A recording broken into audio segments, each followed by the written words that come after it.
All right, so I'm working on a 2012 GMC Yukon XL.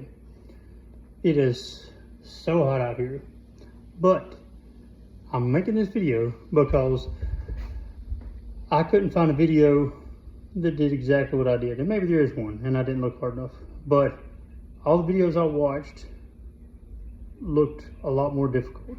So I'm gonna show you exactly what I've done. I've already done it, but I'm just gonna explain to you what I've done.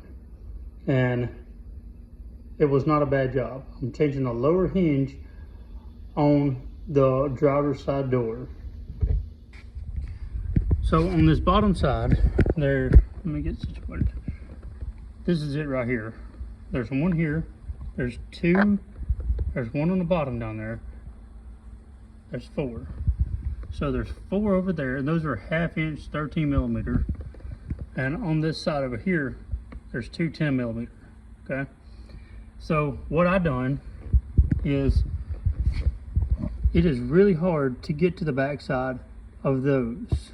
And one video I watched said that you need to take a ratchet. It's got a flexible head on it. Well, I don't have one of those in a 1/4 inch drive, so that was out of the question. And for some reason, I've lost all my 1/2 inch wrenches, so right now I don't have that either. So what I wound up doing is I took that one loose and this one loose. I took these two 10 millimeter bolts and I took this one out. You loosen this one enough to get your socket on this, because if you look at it, you can't get a socket on that. So you loosen this one, this bottom one, and then you back this one off just a hair. Once you get that backed off, the door, this is the door right here. The door, you can move it out of the way just slightly enough to get a extension, a 1/4 inch extension with a swivel on it. Let's see. The long extension, swivel, and the 13.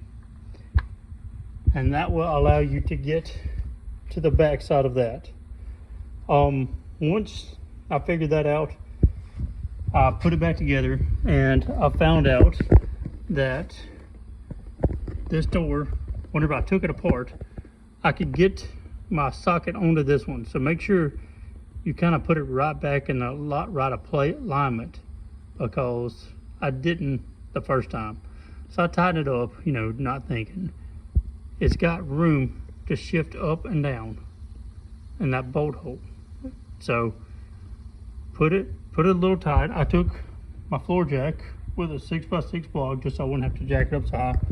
And I put it under here, close up this side, and jacked it up. Once I got it jacked up, you know, it was only maybe a 1/4 inch, an 1/8 inch maybe. But I got all my bolts in, tightened it down, and it's way better than it was. So that's what I done.